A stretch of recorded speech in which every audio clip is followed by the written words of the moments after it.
The Raptors welcome in LeBron James and the Los Angeles Lakers, the lonely Lakers. And the Raptors hand it to them 111-98. Now, before we even start off talking about this game, Kyle Lowry not going to play due to the ankle injury that we thought he was going to be out for. And we're hoping it's not a big deal. I don't think it's supposed to be a big thing. But he did not play today. That's what I'm trying to get at there. Serge Ibaka got the 3-game suspension, and people who are freaking out saying he shouldn't have gotten 3 are nuts. I thought he should have got about 3 games because he's a repeat offender, and he kind of freaked out. So I don't blame the NBA for giving him 3 games. This was game 1 of the 3-gamer, and you still don't have Fred VanVleet, but good news, he was having light practice earlier today. He's getting closer. So it was going to be more or less a short-handed team for the Toronto Raptors today. 2 of your starters not in the lineup with Serge and Kyle Lowry.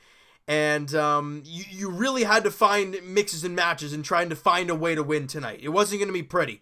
And look, anybody who bashed Nick Nurse tonight, I don't know how you do. You know, you don't have 2 of your starters. You don't have your court general in Kyle Lowry. You got to play some guys big minutes. You know, and Danny Green got into foul trouble, and you know what? I'm kind of glad he did. The reason I say that is because that guy has logged like 1 million minutes this year. Obviously not exactly 1 million minutes, but you guys know what I'm talking about. He's played a lot. He's been playing 40-minute games. He's been playing 38-minute games. We got to remember, and as much as Danny Green's been great, he is over 30, so you don't want to have to play the guy 1 million times. Same with Kyle Lowry. So even if Kyle's not as banged up as we think he might be, fine, give him the day off. And Danny Green got in foul trouble, only played 19 minutes. I'm okay with that. You know, and he was one of your starters. Jeremy Lin got in foul trouble. He only played 21 minutes. He did have 9 points and 7 rebounds in that time. Great to see there. So what did that mean? We always hear the phrase, next man up. Well, that next man up was Norman Powell. You get a guy like Danny Green out of the lineup because of foul trouble. Norman Powell had to step in and produce. And what did he do? Exactly that. He ties his career high in rebounds in a game with 8. And he has 20 points in 24 minutes. He shoots 7 of 14, 50%, 3 of 4 from the free throw line, 3 of 6 from 3, 2 steals, and a block, and a plus 11 on the floor. Norman Powell is my player of the game. Yes, Kawhi had 28 points, 8 rebounds, and 4 assists, and also 2 steals. I love what Kawhi did, but the reason why I'm giving Powell that player of the game is because, you know, you didn't expect to come in till late in the first quarter, but because of Danny Green getting into trouble early on, he needed to step up and get going, and the Raptors' offense really wasn't flowing early on until Norman Powell comes out there and sprinkles in a couple threes, and then we get moving a little bit. I love the energy he brought. He did a great job in the defensive end, and he was making his shots. Love what I saw from Norman Powell. Now let's break down the quarters here. First quarter, Raptors they played a great quarter. 33-25 in favor of the Raptors in the first quarter. And we talked about it in the Cleveland game. You didn't start on time. Ideally, they didn't play at all. They didn't win any quarter. But they didn't play well off the top. And you kind of saw it coming, right? You didn't know if the Raptors were going to be able to overcome it. Today, it was a weird back and forth type of game. 8-point lead after 1 quarter of play. And then with the Kawhi Leonard half-court, well, I wouldn't say half-court, but a deep 3 buzzer beater. On one leg, one-handed, it looked like. It was a really odd buzzer beater there. At halftime, he knocks it down, which actually gives the Raptors the 3-point lead in the second quarter. So, you guys can do the math. Raptors plus 11 at the break. And we're like, okay, you've scored 65. You hold the other guys to what is that? Like 50... Jeez. You guys can do the math there. It's like 54 or something like that. And that's okay. And I'm totally fine with that. But now you got to shut them down defensively. With LeBron James on the other side, it's never easy to shut down. You always have to contain. There's no shutting down LeBron James. And in the third quarter, obviously with Danny Green and Jeremy Lin in foul trouble, you don't want to really risk not getting these guys out of the game. So they're not playing. The bench is really getting a ride here. Well, you know what I mean? Patrick McCaw played 27 minutes. OG played 24. Powell played 24. Malcolm Miller played 12. We haven't seen him play a whole lot, especially in the third quarter, but I thought he was all right, sprinkled in a couple threes, and I'm like, okay, attaboy, Malcolm, way to get done there. You know? And in the third quarter, the Raptors were -5. So you go into the fourth, -6. And the reason why this is the turning point in the game is because they start LeBron James out there, they start Rondo, I think Kuzma was on the bench, but they start LeBron, bottom line. But you keep that same unit out there. That Patrick McCaw, OG Anunoby, Malcolm Miller, I think Siakam was out there as well. And you need to get these guys minutes before Kawhi came back into the game. And that unit did a fantastic job. They took that 6-point lead and put it to 11, put it to 12. And then Kawhi got back in and it was a 12-point lead. And they just rode off into the sunset with a 13-point victory over LeBron James and the Lakers. That's the type of stuff you want to see from your bench. You don't want to see them have a 6-point lead and then to start the fourth quarter, bang, you're down by like 3. And you're like, well, now we got to get Kawhi Leonard back in there because we're dying. To see those guys go out there, to watch OG get 7 points on 3 of 5 shooting, watch Malcolm Miller knock down a couple threes on 2 of 5. They were doing their job. They were coming out there and eating up minutes and doing their thing, and that's what they did. Awesome job. Was it a pretty game? No, not even close. But you know what? You know what it was? A win without. Two of your main guys and Fred VanVleet. I'm not going to say Fred VanVleet's the main guy for right now just because he's been out for a while. We've gotten used to him being out. But somebody I want to say, and with Serge Ibaka being out and Kyle Lowry not playing, we were supposed to see a lot more of Jeremy Lin, but we saw quite a bit, only 26 minutes, but of Marc Gasol.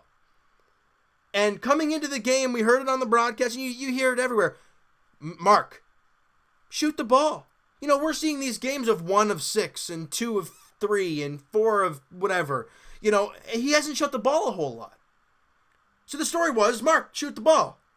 He goes in there tonight. He shoots 10 shots. What does he do? 50% from the field. He goes, 3 of 3 from the line, 2 of 4 from 3. He gives you a couple steals. He gives you 15, 7 points, 4 assists. 15 points, 7 rebounds, and 4 assists. Beautiful job, and he's a plus 17 on the floor. That's what you want to see, Mark. Make your shots, take your shots. We won't freak out if you make a 3 because we know he can. Take your shots, Mark. You saw it tonight when you're working it, bud. Don't force them. Don't force a pass. Because that's what I think a lot of Raptor fans, including myself, have been seeing. He's forcing that extra pass and not taking the wide open shot. And we saw it today. You take that wide open shot, you're money. And the Raptors still won the game when Pascal Siakam made 3 field goals. He was 3 of 16. He did get 16 points still because he was 10 of 12 from the line, but he was 0 of 4 from 3. He had a couple of steals and 3 blocks, and a plus 14 out there on the floor. But he didn't have the same Pascal Siakam type of game. Kawhi Leonard shot 8 of 20. But you found a way to win. You know why? You held the Lakers to only 98 points. You hold them to 44 in the second half. Yeah, the Raptors only score 46. Doesn't matter. You still outscored them in the second half when you were already leading by 11. Look, are there a few things that need to get cleaned up from this game? No question about it. Turnovers. You had 17. That's too many. But with so many different mixing and matching of units, it's so hard to get things coincided and all together. Now, once Kyle Lowry comes back, once Serge Ibaka comes back from his suspension, and once Fred VanVleet gets back, hoping and praying that everyone can stay healthy, and then you can start mixing and matching and finding things that work and then molding things in together as you head into the playoffs. Hopefully it works that way. If not, you got to play like this. You got to scrap things out and get victories. And that's what we saw tonight. Was it pretty? No. Is it a win? Yes. Win number 49 on the season for the Toronto Raptors. 49-20. And the thing I love about this Raptor team, a lot of people get angry at bad losses, and I was one of those people because that Cleveland game sucked. I do have to give the Raptors a ton of credit for this.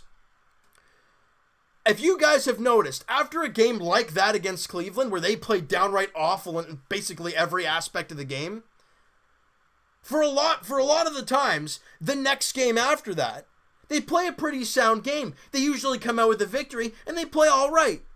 Now, they played okay today. They only shot 40% from the field, but they shot 39% from 3. They had 9 more threes made than the Los Angeles Lakers. A big reason of why they won the game, And they were 79% from the free throw line.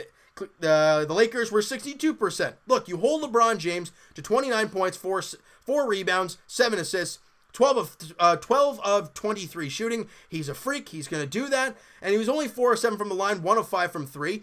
And he was an even player. He didn't let LeBron James take over the game as we've been so used to seeing. Now, ideally, he doesn't have the same supporting cast as he once used to. And great to see Kyle Kuzma suck. Oh, it's beautiful. 3 of 11 shooting, 7 points. Sorry, if you guys... I just don't like Kyle Kuzma. His attitude is just ridiculous. Hearing him in his rookie year blabber on his mouth and talk about how he's the best thing since sliced bread and all that kind of stuff. Yeah, sliced bread's great. You weren't tonight. All right, so you know what, guys? The next game for the Toronto Raptors is going to be on Sunday afternoon. There's a 4 o'clock tip-off in Detroit as the Raptors take on the Pistons. And for God's sake, this could be a first-round matchup. The Raptors could be facing Dwane Casey in the first round. Can we beat Detroit in Detroit, please? We've lost twice to them, I think it is. Can we beat them, please? Now, Serge Ibaka won't be in the lineup. I mean, with a couple days off, I'm assuming Kyle Lowry's going to be back. I don't think Fred VanVleet's going to be back, at least for like another week or so. That's what I'm guessing. It could be sooner. I'm not too sure. But I want to see that win. I want to see this team go down the stretch. Look, your only two, on paper, tough games are the back-to-back against Oklahoma City. The rest of the games are against teams not in the playoffs or barely fighting and under 500 and just not very good teams. You want to take advantage of that. I don't care if we don't want to change in the rankings, in the standings or whatever. You want to win games. You want to go into the playoffs feeling good. And that started tonight. Great. You got to win against LeBron and the Lakers. You swept the season series against them. That's great. Now you head to Detroit, a team you've lost to twice, haven't beat yet this year. I think maybe once. But if again, it's a lot of games, people. But I know they've lost at least 2 against the Detroit Pistons. That one stupid buzzer beater garbage. And then one of the other games at home, the overtime game. You know? You want to beat these guys, all right? So you know what, guys? That is going to do it for this one. You guys enjoyed this video, and you guys enjoyed the victory there today. Smack that like button. We appreciate that. Hit the subscribe button if you guys have not already. Comment down below, guys. What'd you think of the game? What'd you think of the video? Who is your MVP? Would you give it to Kawhi? Would you give it to Marc Gasol? Would you give it to Norman Powell like I did? I want to hear your guys' thoughts towards this game and who your MVP is. Also, your thoughts on the Raptors moving forward and the health of Kyle Lowry. Also, Serge Ibaka suspension. Too much? Too little? Just about right. I want to hear your guys' thoughts. My thought is it's just about right. I think he deserved 3, and he got 3. So that's that. And Evan and I will talk to you guys podcast edition. It's going to be Saturday evening, all right? So link is in the description for the podcast channel and for the podcast itself on iTunes. Twitter is also down below. Follow up, send me a DM, do all that great stuff. And I will talk to you guys Jay's edition next Thursday in the final spring training games review. The next one after that will be the kind of like the season preview kind of thing. So just giving you guys a heads up there. That'll be next Thursday. Will be the last preseason video for the Toronto Blue Jays. As for the Leafs, guys, they take on the Philadelphia Flyers in the first game of the back-to-back tomorrow night. And for goodness sakes, Leafs, start on time. Voice crack, I don't care. The Bruins have lost 3 straight. They lost again tonight against the Winnipeg Jets. Can you win a game and gain some ground? Please. I'm spitting everywhere. I'm getting all fired up. Because, man, you want to see the... Oh, sorry, it's 4-3. You want to see the Leafs... I want home ice so bad. And this team is just letting it crumble away while the other team is losing. Get a win tomorrow against Philly, all right? It's at Scotiabank Arena. You want to end this 2-game losing streak. The Leafs only had 1 3-game losing streak all year. How about we end or continue that stretch of not having a 3-game losing streak and win tomorrow against the Philadelphia Flyers, all right? And as for the Toronto Raptors, guys, like we said, their next game is on Sunday. It's a late afternoon game, 4 o'clock tip-off there in Detroit. It's Air Canada, or Air Canada West, even though it's not the Air Canada Center anymore, so I don't know what the heck you want to call it now. But the Raptors are in Detroit taking on the Pistons, 4 o'clock tip-off. How about we get a win against them Pistons and Dwane Casey and win your second straight game. Hopefully Kyle Lowry is going to be back and the team can get some mojo, shoot the ball well, and get a solid victory in Detroit. I hope you guys enjoyed this video. We'll talk to you guys then.